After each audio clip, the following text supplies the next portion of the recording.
Hello, and welcome to the podcast that discusses all things gaming. Coming to you from the home of Indie PopCon, Gen Con, and the gaming capital of the world, we are The Established Facts.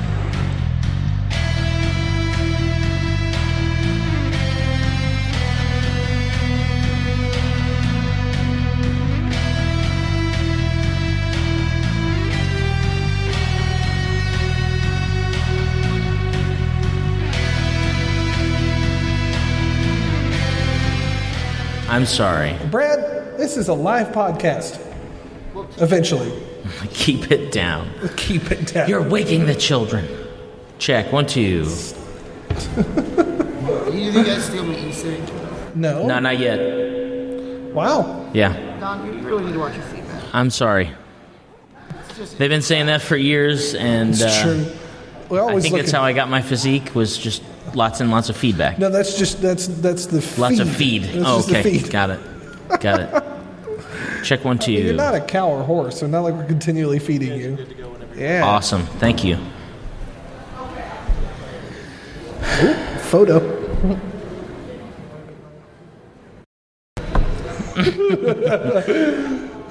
All right.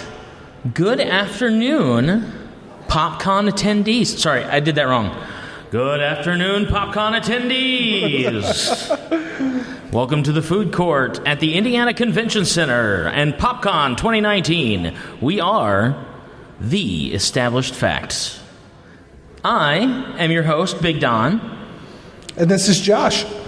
And that's the first time we've done an intro like that, but I like it. I think I'm going to do it forever now. It's a good start. That's a good start. Simulated the environment of PopCon really well. That's right. That's right. Well, for those of you who have never heard The Established Facts, let me apologize beforehand.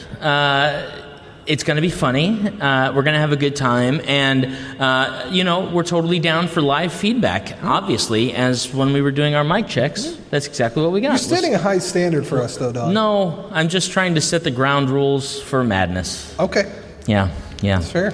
Anyhow, so for those of you who have never heard The Established Facts, first of all, I believe this is, episode? 199. 199 for The Established Facts. We are a general gaming-style podcast, and we love to just talk about the things that we're passionate about in gaming. So I hope that all of you who are here sitting before us enjoying your lunch continue to enjoy your lunch while we hang out and talk with you, or at least at you.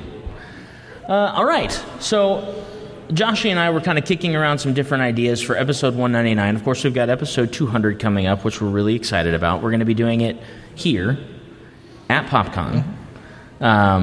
But as far as, some general content and what we wanted to talk about for our first episode and recording at Indie PopCon 2019...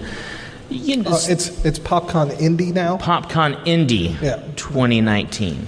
Just making sure we get that Got right. PopCon Indie. Trademarking and whatnot. For the... Okay. Yeah, right. Well, we love you. Don't sue us. We were talking about how it's been a long time since we had a good discussion about video games and the video game market and kind of the environment of video gaming as it stands for, 2019. Soon to be, as those of us who are video game consumers knows, come September, everything turns into 2020 when it comes to video games and, Of course, cars. Everyone knows that. By the 2020 model in August of 2019, and nobody really understands timelines any longer. Nope. But that's okay, because we're all time lords, and that's really what matters. Yep. So, Joshy, I'm going to let you go ahead and introduce kind of the idea of what we want to do on this discussion. So the reason I wanted to bring it up specifically was...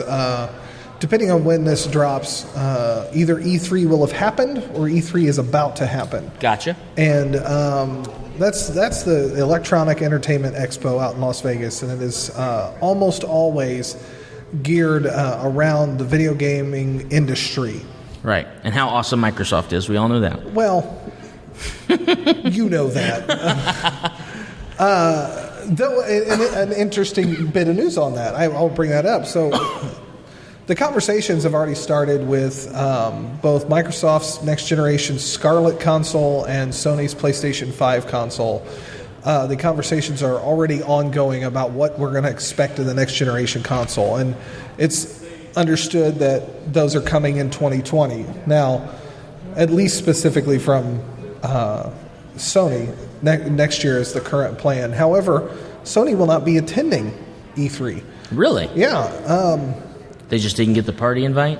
Well, because they weren't coming with hardware, and usually they'll spend an hour showing off the upcoming software and games that are coming to the console. Gotcha. They've decided to do this state of play monthly video where they'll show the next 3 or 4 games that are being announced and talked about. And sure.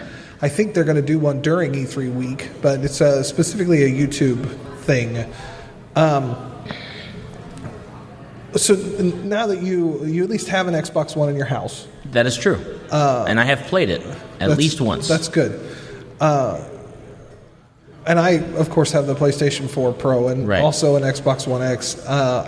Which we played, what's it called? Overcooked. Overcooked. By the way, highly recommend that as a couch co-op. Such a fun game. And then there's another one that just came out. Is it from the same company? No, so they have Overcooked and Overcooked 2. Right. And then there's another game that is apparently launching as a Google Stadia exclusive, I'll talk more about that, called Pack and Run or something like that. I don't remember the exact name right now. I had it yesterday, but what I wanted to first focus on with PlayStation 4 and Xbox One coming to the end of its life cycle. Right. And the PlayStation 5 and Which is crazy to me because those systems have not been out nearly as long as their predecessors had been. No, before they have. They came. They're on like year 7. Right, but the Xbox 360 had been out for about 10 years 7. before No, that's crazy. Life cycle's been about different. What happened to the 10-year time span of consoles? The 10-year time span is still there. I know. What happens is that first 3 years is the next generation, development, and they support the previous generation. That's true. What type of things would you like to see or have heard about possibly coming in the next generation consoles? Definitely, especially after playing, and I know that PlayStation 4 already has it, and I know that there are other systems or at least softwares that allow for it. I would love to see just the general observance of the market for virtual reality games. I know we've talked a few times about like virtual reality, augmented reality games. I just love the idea. Our friend Tracy Hickman, who's been on the show several times, is a friend, and his son. He and his son have kind of designed the Void to be a virtual reality environmental software, right? Hyper reality, combining both augmented and virtual reality. That's right. And what I love about that idea is, in general, as someone who is primarily a tabletop roleplay gamer, but also somebody who loves just to play games, I love the immersion of video games. I love the visual aspect of video games, and I really think that where digital software was kind of the push over the last few years, which I remember when the Xbox One came out and everybody was freaking out about how everything was going digital, and they weren't okay with that because once you downloaded that game, you couldn't share it with a buddy, and I want to share my Madden game with a buddy, and I want the hardware stuff. And now it's like, I would say probably, maybe not the vast majority, but it is becoming more commonplace for people to just download the digital content because it's easier to get and it's faster to get, and you don't have to leave your house for it.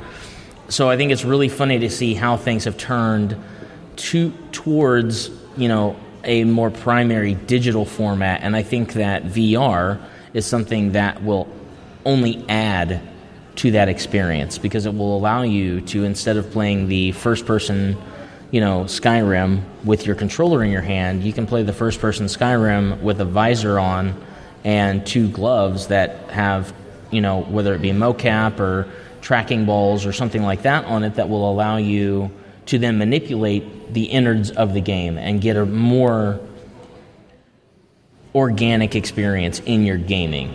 So you did mention PlayStation already has it. This is the weird sets of hobbies that I follow, which is why I love talking about gaming. With the PlayStation VR, Sony has already gone on record saying the PlayStation VR will be backwards compatible to the PlayStation next gen, or 5, or whatever they're going to call it, which just sounds like it's going to be PlayStation 5. So for here, I'm going to call it PlayStation 5. So Sony is still continuing their march towards making VR mainstream. I think they've sold a few million PlayStation VRs, which is exactly what they expected. Microsoft, on the other hand, though I've not heard anything related to the console, they are very strongly pushing the Windows PC gaming market. Okay. And they're making a push towards actually bringing what from a technical term, Win32 games back to Windows 10 and allowing them both in the Microsoft Store and even bringing some of Microsoft's own games to the Steam Store. Okay. Which is a huge deal. Yeah. However, they are not specifically going in the VR route on PC. Who you see doing it right now is HTC with the Vive and Vive Pro and the Oculus Rift S, which is the new one that hardlined to the PC. But Oculus also has a product called the Oculus Quest, which is a standalone hardware that has effectively an Android device in it. Right. And using the 2 controllers that come with it, you draw out a map and you can play these games within that space, no longer needing separate cameras, because it uses the internal cameras and a Bluetooth connection to the gyroscopes on the handheld. If you get an opportunity, check out Austin Creed in Up, Up, Down, Down. He talks a lot about he does a whole thing about it because he plays Beat Saber, which I love that game. I've not played that game, but I so want to play that. It's my understanding it's coming to PlayStation VR if it's not already there. So I will be looking forward to it because I know that it's a heck of a workout. But sure. VR provides that additional dimension when it comes to gaming. And if you've not experienced it, number one, if you get motion sick from watching 3D videos, VR is not for you. Right. If you get motion sick at all, I might be concerned about it. But the technology is finally starting to level out with 90 hertz displays, which 90 hertz is what they're finding out is about the smooth point, because with the way stereoscopic imagery works is they show half the image and then the other half. But at 90 hertz, they can do 45 hertz basically per eye. So because your eye is seeing 2 different images moving, it simulates a 3D effect. That's the idea. Microsoft hasn't officially announced that, but with Microsoft starting to open themselves up to more stores on the Windows platform, right. The other big thing that got announced last week because of, as I mentioned, Project Stadia, which still going to come up, Microsoft and Sony have come to an agreement to work on cloud gaming together. Wow. That's huge. It's a really big deal. Because Sony doesn't... then you can start doing like true cross-platform gaming. True, that's already happening slightly. Like Rocket League has it, Fortnite has it. Sure. And they're finally making that a little more friendly. But when Google came out of the gate and announced their Project Stadia, or what is called Google Stadia now, vision, the idea of all games would render in a server farm that were running, really high-end processors and stuff, and being able to get it to you on any device with just a controller and a Chrome browser. Right. It's quite intriguing. They just announced, I think it was early this week, the pricing. It's going to be $10 a month.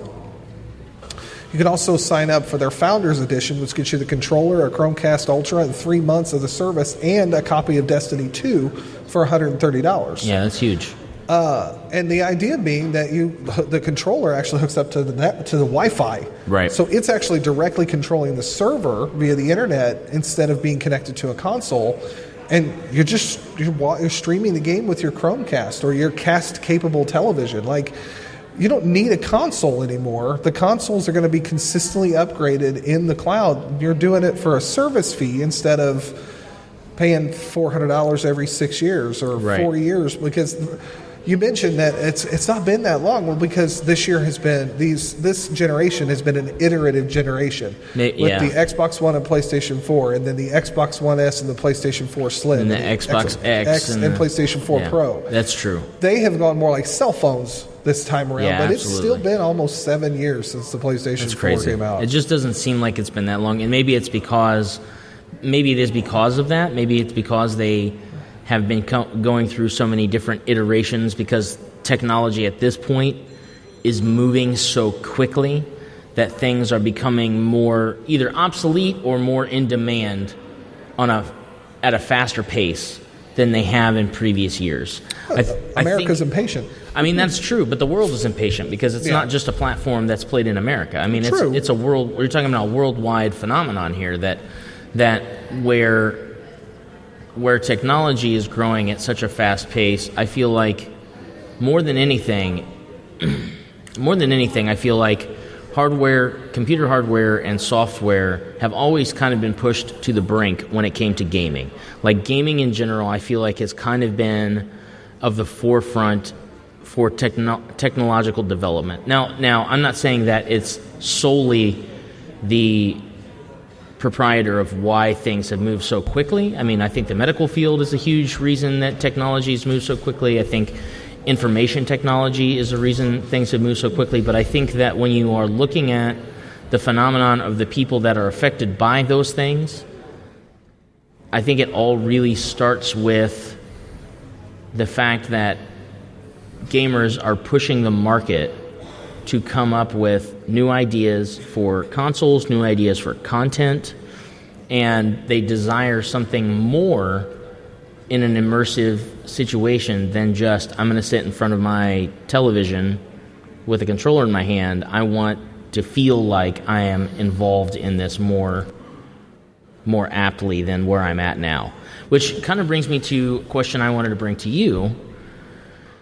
You asked me what I would like to see in the development of new hardware and new software when it comes to video games. I still think we're on that topic, but continue. Yeah, absolutely. I just want to target you with a more specific question. How do you feel with where technology is now? How would you feel if someone marketed a game that specifically targets a genre of gaming that you are passionate about and play a lot? So as far as like you're a big role play gamer. If someone were to market a VR game where you legitimately get to create your character, if they came out with a new Neverwinter game and it had, or an Elder Scroll game, and it had all of the specs of your character built into the VR experience. So if you're a character that maybe sees further in darkness versus somebody who can't, that is affected by, or that is an effect in the game. And then how would you feel if it was expanded to a multiplayer party style system? So two things to that. One, were you not aware that Skyrim is a VR game? I was not. So if you're not aware, Skyrim runs on like 10 different things since it was released. Okay. And one of the most recent ones was, so they did the Nintendo Switch, which got Skyrim, which is just stupid because the Switch should not have the power to run Skyrim, but it does. And then they also brought it to VR. So you get kind of what you just described, which is great. And it's a pretty interesting way of having to play the game, and I've not played it yet in VR because I've already purchased that game 5 times. I don't want to purchase it again. But good job, Bethesda. Right. However, in terms of marketing to me, Google Stadia got my money yesterday because they were the first ones to announce Baldur's Gate 3. Nice. Okay. And I know they're not coming to VR, and I know that Baldur's Gate 3 is coming to other, like all of the consoles and PC games. But that really means that, like, the idea of being able to play a new Baldur's Gate game wherever I want is pretty appealing. I mean, to be able to just plug in a controller and launch a Chrome browser and just start playing without having to worry about. That's what marketed to me. I mean, with the cell phone age and this push towards 5G and the next generation of gaming consoles wanting to push 4K HDR 60 frames per second and even possibly jumping to 8K, it's all about the escapism that we've talked about with role-playing and video games, that being able to step out of the insanity of this world and become something else, even if just for a few minutes. That's what I'm looking forward to in the next generation, is because, with this iterative generation and the march towards 4K, the realism of games is at a level never experienced. And I mean, I played a little bit of the new Tomb Raider game on the Xbox One X, which runs at full 4K, I think 30 frames per second, and HDR. And if you cut it down to 1080p at 60 frames, it's a little more competitive. But to see all of those pixels, and with the high dynamic range and the color shifts and the blacks, and just see the crap that Lara Croft goes through, like, you're very much in it, and you're pulled in, you're sucked in, and it's not that it wasn't that way before, but it's at another level now, that I only expect that the next generation is going to try and top that. It has to. And 8K televisions are going to be a thing. But so are foldable displays. LG's got a 65-inch TV that rolls up into a soundbar. Like, it's insane what's coming out technologically speaking. Yeah. And to think that Microsoft, Sony, and Nintendo are still trying to figure out ways to bring those updated technologies into your living room. Right. But Google is like, I want to take those updated technologies and put them on the subway. Right. Absolutely. Well, and that's what I think is and that's why I say that I feel like the world of video gaming has kind of always pushed the bar higher and higher when it comes to the advances in technology. Because people who are, maybe video gaming is too focused a subject matter, but entertainment in general, when it comes to movies or when it comes to music or when it comes to video games, I feel like has always kind of been the benchmark for different things coming out. You get your really, really great Bluetooth wireless headphones because people want to have more freedom and access to being able to listen to their favorite music without being tied down to a cable. You get people who... Here's a question. This deviates a little bit from what I'm saying, but not much. How do you feel like the way technology is going, how do you feel it is going to affect storytelling in general? Because video games are very much a story of characters. There's a cast of characters. There's a plot line. There's, good versus evil or whatever. And for better or for worse, you're immersed in that storyline for, depending on the game, 6, 8 hours, maybe 150 hours, depending on the game. How do you feel like technology, and maybe even specifically virtual reality technology, because that seems to be kind of the trend as of right now in video gaming and in gaming in general, how do you feel like that is affecting and then going to affect storytelling in the future? So there's, I can think of a couple of examples that kind of show what's happening from a storytelling perspective, particularly with the video game console. So the PlayStation 3, and this has moved up through the PlayStation 4, there were a couple of games, one called Heavy Rain and another one called Beyond Two Souls.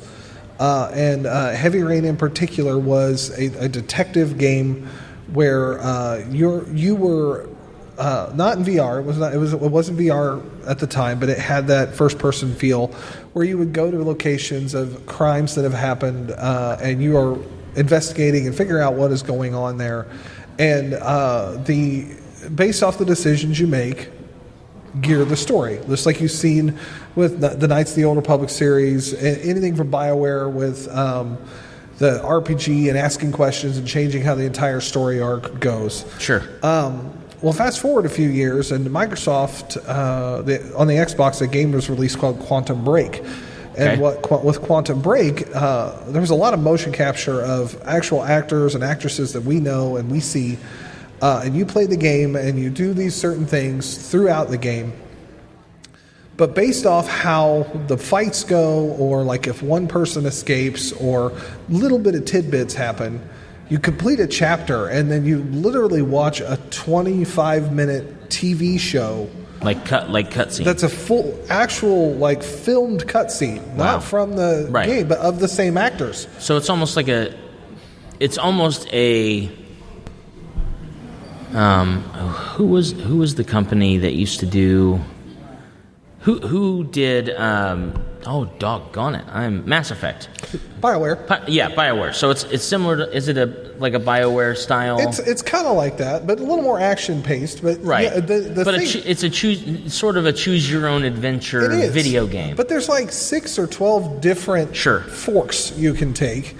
There's another one that just Beyond Human, I think is what it was called. Just recently came out. That I literally had to stop playing because it's a beautiful game. It was telling a very interesting story. It had to do with like androids being persecuted against because one of them made a mistake and killed somebody. Okay. But another android is actually doing the investigative work to find out what happened. It turned out they evolved like Detroit Beyond Human. That's what it was. I think is what it was called, and it's really good.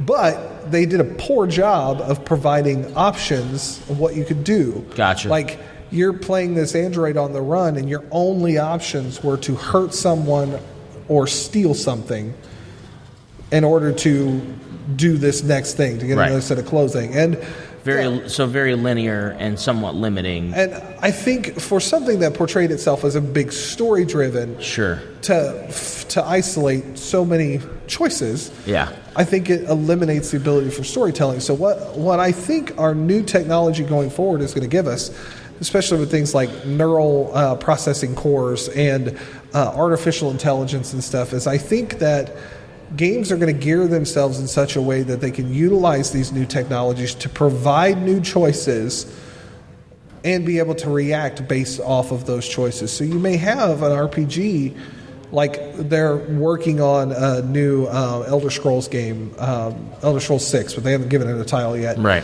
That could provide even more options. I mean, I'll never forget with Elder Scrolls 4 Oblivion when I went to buy my copy of the first time, and the guy told me, I've already got like 240 hours into this game. Who puts 240 hours into a video game? Right. But, someone with no children. Gentleman in the front here. That's it. That's oh my crazy. Goodness, 600. 600 hours. But you have a game like that that provides so many choices. Yeah. Now take that to, like, let's have a Batman game that does that. Do you know that the company behind I think it's the Tomb Raider series, is making an Avengers game? Oh, cool. They're supposed to announce it at E3. Okay. Could you imagine if they were able to tell a story with more of a tree layout instead of a linear? Because just with Marvel, it's probably going to be linear because they're telling a story. Yeah. Well, and it may or may not be based on previous. I mean, what would happen if you were the Hulk and you killed Spider-Man? Canon. I mean, yeah. What kind of story would that be? Red Hulk shows up and just destroys everyone. Technology gives them the ability to process these changes, but the limitations of drawing an image and having certain video files and audio files that have to be quickly accessible can cause issues like that. I mean, video game installs are up near 100 gigs. Yeah, it's right crazy. now. It's crazy. Red Dead Redemption 2, I think, was almost 103 gigs on the Xbox. Yeah, which to me is still kind of my. That's still kind of my inspiration to want to buy hardware, like to buy the actual game disc, because I know that a majority of my hard drive is not going to be taken up by 4 games. Yeah. You know what I'm saying? Yeah, that's really the only, I don't have a problem with doing a digital download. I have an issue with taking, time to do a full digital download of this game and playing through it and then having to remove it, though it may not be removed from my purchase library, it's removed from my game so that I can add the next game. Now I'm going to break your heart. Go for it. Because almost every current generation game that you stick the disc in installs 50 gigs of data and just uses the disc as a license. Right, okay. Well, that's fine. I'm still fine with it because it's half. Because it's half. But it's not, because I bought the physical copy of Sure. Red Dead Redemption. It was 100 gigs. Oh, okay. Well, I've been wrong once or twice. I'm with you, because I know that was what made Sony. Sony came out of the gate swinging. Yeah. With even their video of how do you let a friend borrow your game? You just hand them the game. Yeah, exactly. That's what kind of bit Microsoft a little bit. Yeah. But then again, when you look at the technology, all the games are being stored on the system It's true. anyways. Now it's almost a hindrance to have a disc. It's true, and I can imagine that eventually it's going to be, and it may already be this way. Again, I lean on you to be the tech guru guy. So there's a lot of things that I mean, it's it's a passion that you have. Whereas my passion is true crime and watching I Am a Killer on Netflix. Anyway, so I think there is going to be a time that's going to come very soon, maybe already here, in which the primary source of us storing things, and I know that it is for a lot of things, but primary source of us storing data like gaming and things like that is for them to have a cloud server that holds all of that information for us. And regardless, whether Skynet is going to take over and destroy us all or not, the fact of the matter is we're still going to want to play video games even as we're being destroyed by Terminators. But now we want to do it wherever we want. Right. Even on the battlefield. On the run. I mean, Fortnite's on the iPhone. Fortnite can be downloaded and installed on Android. That is true. If there's one thing that company has figured out, it's how to make money. Yeah. Which that is a fact. I remember. I think I even said is this that a to free you the game? other day. It is. Fortnite's 100% It's a free game, but everything else, like you can buy stuff as content in the game. Nobody's going to buy a $14.99 game on the Google Play Store. No, I agree. But they'll get a free game and then spend $14.99 on shoes. Stuff. Yeah, that is a fact. That is a fact. It is a fact. I had this conversation with a coworker. He's like, "Man, I'm not a big fan of Fortnite."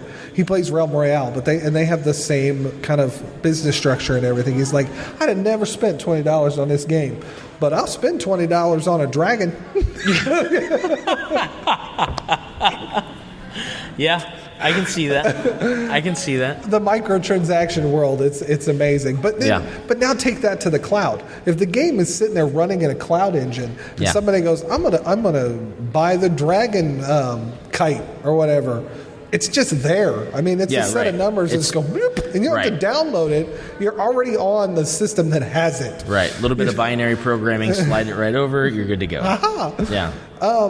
And with Xbox Project xCloud and Sony's PlayStation Now probably working together, and Nintendo on the Switch, if you have their online service, you get access to effectively a 40-some-odd NES and SNES Classics library. So you're able to play Super Mario Bros. 3 on your Switch. Which is really my only priority for getting a Switch, is to play old games. Yeah, right? I mean, they look great on there. Forget the fact that I actually have an NES and an SNES and a Retron 5 and all of the old stuff. I have an NES Classic, an SNES Classic, a PlayStation Classic, and I still play Super Mario 3 on the Switch. That's you know it. why? That's it. 1080p. Yeah, I knew it. It's all resolution. I still have my old tube TV with all my stuff hooked into it. They're all gearing to, and now Google with Stadia, right? Everyone is gearing towards having some way for you to play video games wherever you want, whenever you want. It's quite literally becoming Ready Player One. If VR gets thrown into this. But but it's already here. It kind of VR's not. I mean, there's a couple of things with your. We're not talking about Galaxy Gear and the right, but I'm saying we're not talking about what could be. We're just talking about what comes out tomorrow. True. You know what I'm saying? True, like where we're at, the precedent that we're at right now, which is why it kind of excites me to think about, here at PopCon and at several of the other gaming conventions that we have here in Indianapolis, they have Bridge Simulator. There's a few different ones out there, but Artemis is probably the more well-known. And whatever one they're using here. And so there are a lot of different formats of being able to sit in a room with a bunch of other people and all do different functions to all gain the same goal. That's really the same concept of if you were to take VR technology and turn it into a role-playing game setting where you have a GM who's sitting down and programming a dungeon that has all the monsters and all of the different conditions, and then you have 4 people put on a headset with little controllers in their hands and actually play their character in that dungeon, so that the GM is only really adding exposition versus having to add every other effect in the game. This is why I wish you had a PlayStation 4 and a PlayStation VR, because Star Trek Bridge Crew allows you to multiplayer of the different parts. Right. Which is crazy, I'm down. right? But you got to have the stuff, man. I know that's like...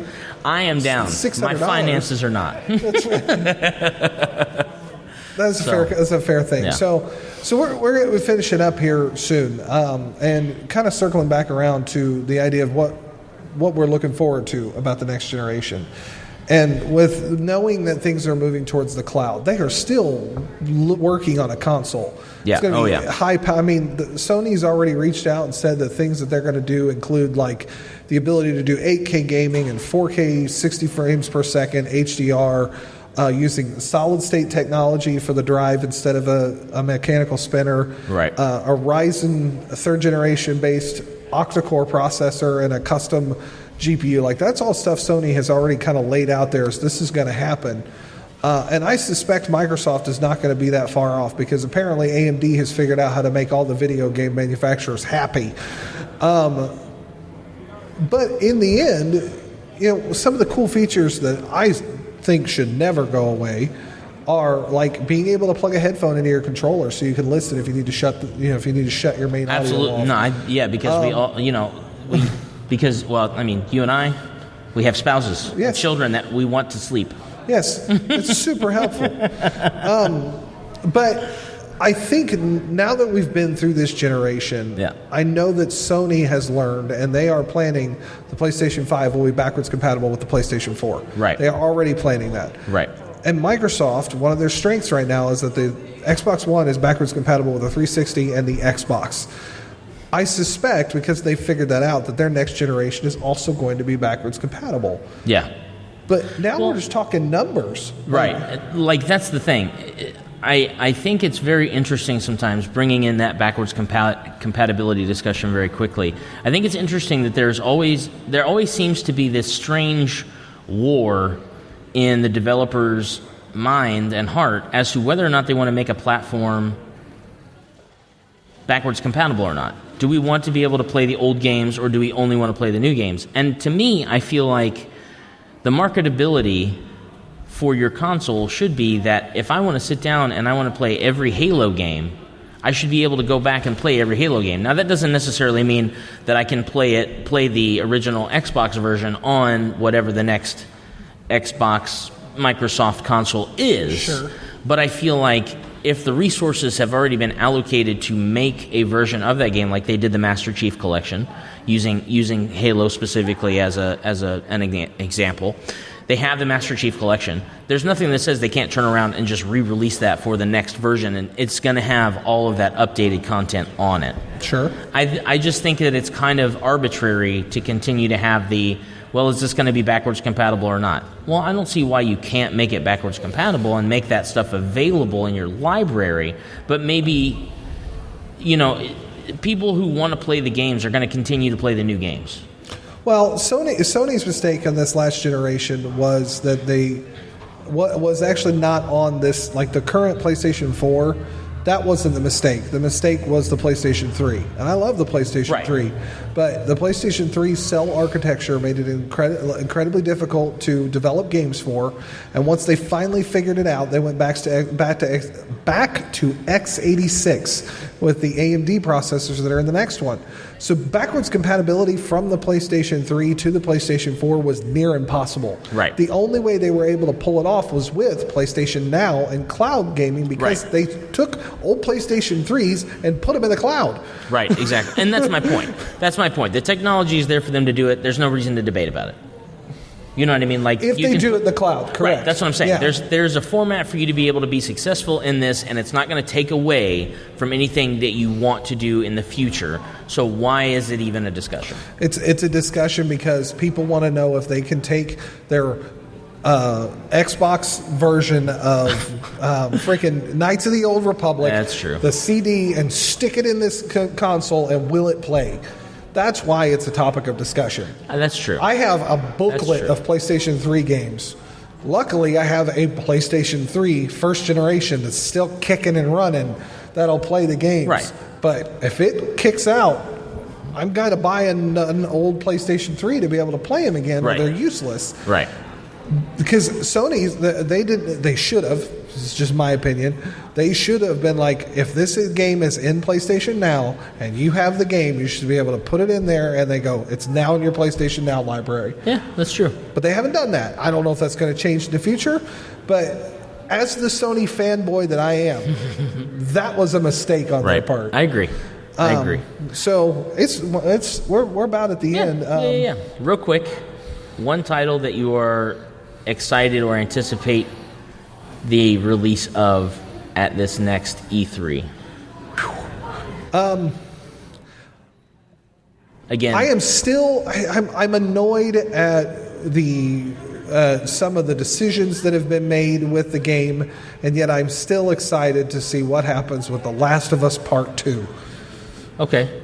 Are you just annoyed because of the release date? Well, no, it's there. The change of focus, like, and I'm glad they're focusing on Ellie. Like, she's earned that from a character development perspective, Right. and so forth. But to pull what appears to have pulled away from the Joel character, Right. to focus almost solely on Ellie, I'm like, Right. the dynamic of their relationship is what made it such a heart-stringing thing at the end. But Right. again, these are just trailers. I could be totally wrong, which is Right. why I'm still excited about it. I'm hoping that there is more to it than just what I've seen in the Sure. trailers. It looks beautiful. Yeah. And if I will probably not own this game, though I will tell anyone that likes Hideo Kojima, look up and go get Death Stranding when it comes out in November. It is creepy. Yeah. And it is probably, I probably won't own it because it would probably be something that would scare the bejesus out of myself. Right. Let alone, Right. which Last of Us You're is not gonna be much you're not better, but necessarily a jump scare kind I'm of not. fan. But so I'm I still understand so that. intrigued by Last of Us because the first one was, I just couldn't put it down. Right. Thank you, Naughty Dog. Right, Naughty Dog. You know, it's funny that you brought up Last of Us and Last of Us 2 because, I've said this before, but I'm a big Critical Role fan. Yep.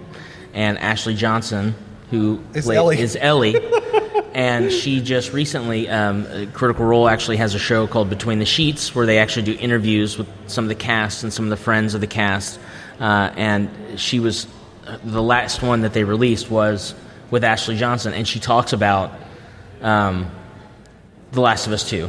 And she talks about Troy Baker and how her fiance, Brian Foster, and Troy Baker were roommates and really good friends, and it was through Troy that they ended up kind of meeting each other and introducing each other. But anyway, so the fact that you brought it up just kind of reminded me of that, and make sure you have to watch that one. Yeah. I know that you don't follow it as closely as I do, But that's okay. it's good I'll stuff. get into it. Yeah, it's good stuff.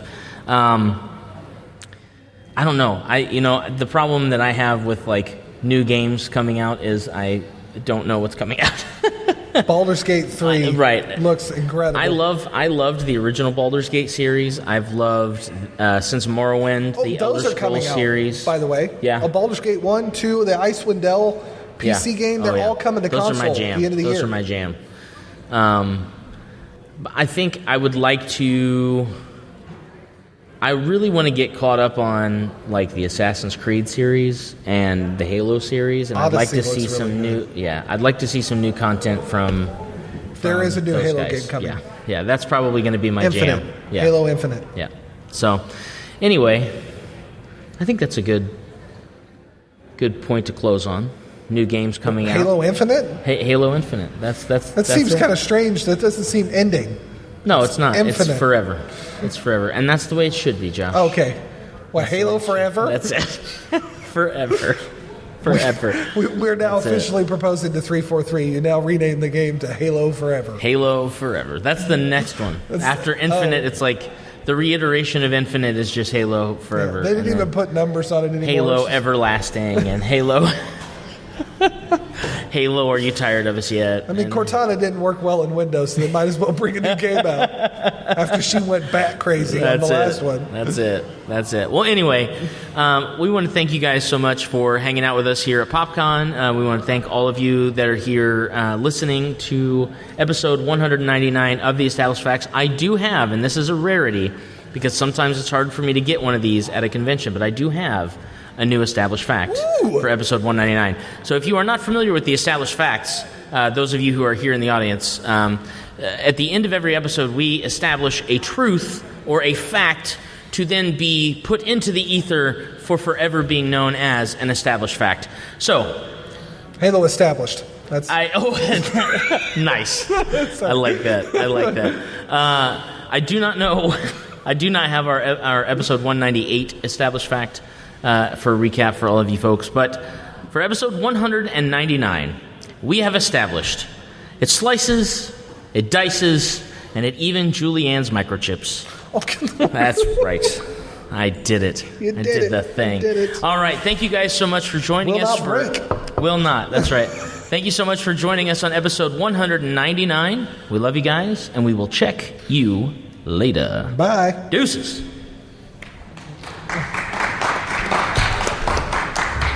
Please visit us at www.theestablishedfacts.com and our Facebook page, facebook.com/theestablishedfacts. If you would like to support us by buying some merchandise, visit cafepress.com/castingrobot. Bonus.